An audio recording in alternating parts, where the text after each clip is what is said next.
Shalom, Bapak Ibu Saudara yang dikasihi Tuhan, selamat bertemu kembali dalam acara Santapan Rohani.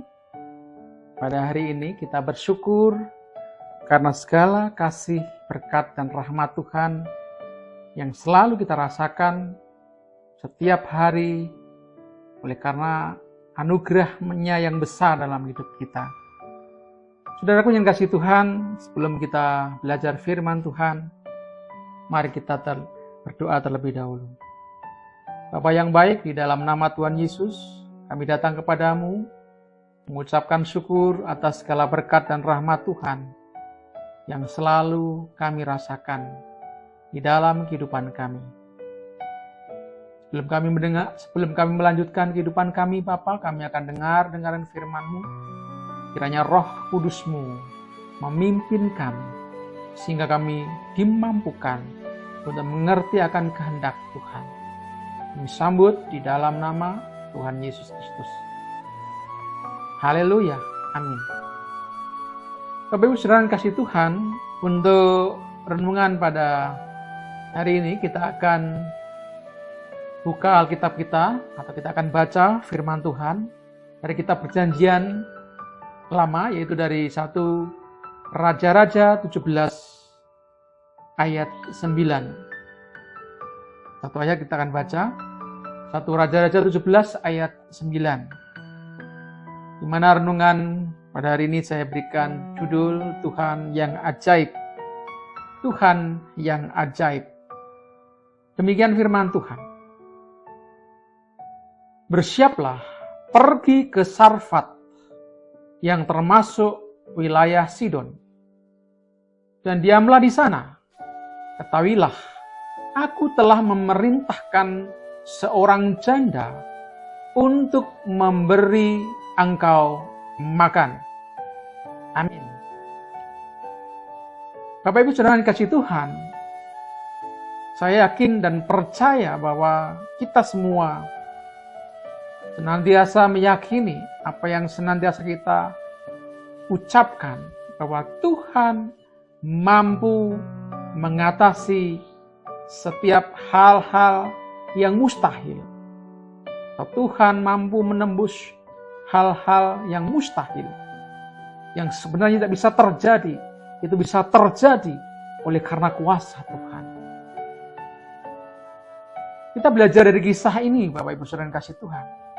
Jadi ketika kekeringan dan kelaparan melanda suatu negara, melanda suatu negeri, suatu negara, Elia diperintahkan Tuhan untuk pergi ke tepi sungai Kerit, yaitu bagian timur sungai Yordan.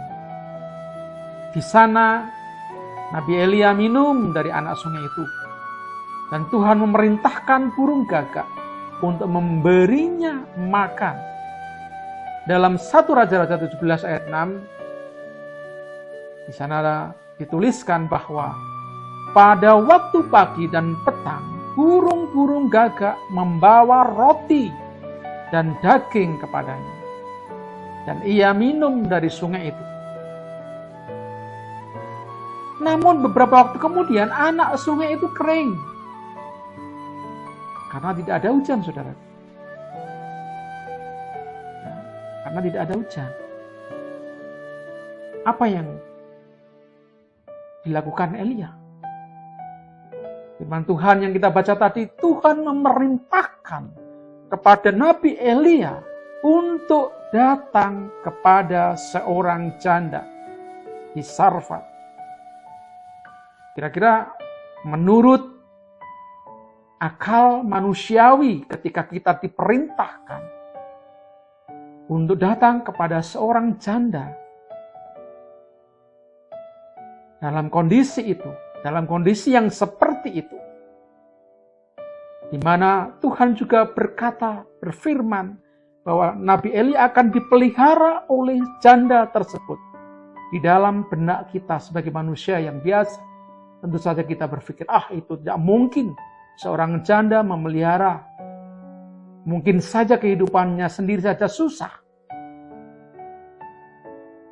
Sehingga ketika Nabi Elia datang kepada janda itu,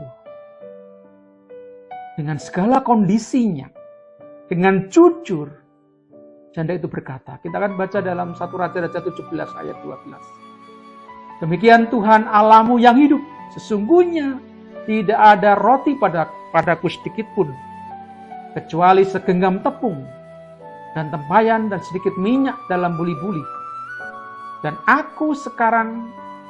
sekarang aku sedang mengumpulkan 2-3 potong kayu api. Kemudian aku mau pulang, mengolahnya bagiku dan bagi anakku. Dan setelah kami memakannya, kami akan mati. Dari ayat ini Bapak Ibu Saudara kasih Tuhan, jelas bahwa kondisi janda di Sarfat ini bukan orang yang berkelebihan, tapi juga berkekurangan. Hanya untuk makan sehari itu. Untuk dia dan anaknya. Bapak Ibu Saudara kasih Tuhan, Tuhan tahu pasti akan apa yang sedang diperbuatnya. Meskipun jalan-jalannya tidak dapat kita mengerti, Dia meyakinkan kita bahwa segalanya akan berakhir untuk kebaikan kita jika kita mempercayainya. Alkitab mengatakan dalam Roma 11 ayat 33, oh alangkah dalamnya kekayaan hikmat dan pengetahuan Allah. Sungguh tak terselidiki keputusan-keputusannya, dan sungguh tak terselami jalan-jalannya. Saudaraku yang kasih Tuhan, hikmat pengetahuan Allah itu sangat kaya. Kita tidak bisa menyelidikinya, keputusan-keputusannya. Kita tidak bisa menyelami jalan-jalannya. Sehingga ada sesuatu yang luar biasa akan dinyatakan Tuhan di dalam kehidupan orang yang percaya. Dalam cerita yang kita baca tadi, apakah Elia patah semangat ketika dia tahu bahwa janda tersebut tidak mempunyai apapun untuk dimakan? Karena Nabi Elia punya iman. Nabi Elia tidak patah semangat. Dia tetap mempercayai Tuhan. Dia yakin bahwa Tuhan sanggup menyediakan. Lalu Elia meminta janda tersebut untuk membuat sebuah roti kecil baginya. Itu bagi Nabi Elia. Baru kemudian dia membuat roti bagi dirinya sendiri dan anaknya. Apa yang terjadi, saudara? Mujizat pun terjadi. Ketika janda tersebut taat, tempayan yang berisi tepung tidak habis-habisnya, dan buli-buli yang berisi minyak tidak berhenti mengalir sampai hari di mana Tuhan menurunkan hujan di negeri itu.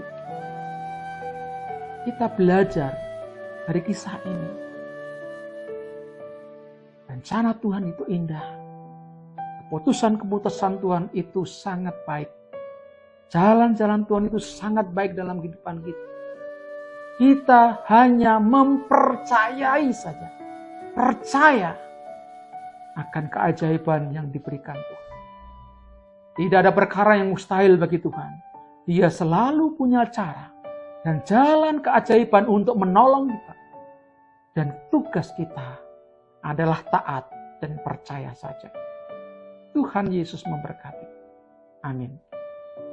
Mari kita berdoa. Terima kasih untuk firman-Mu yang menguatkan kami untuk terus mempercayai kuasa-Mu, Bapa, dalam segala kondisi dalam kehidupan kami. Supaya kami tidak patah semangat dan meyakini apa yang Tuhan mau dalam hidup ini. Dan Tuhan janjikan dalam hidup ini. Kami mempercayakan sepenuhnya hidup kami sepanjang hari ini. Di dalam campur tangan Tuhan. Hanya di dalam nama Tuhan Yesus Kristus. Haleluya. Amin.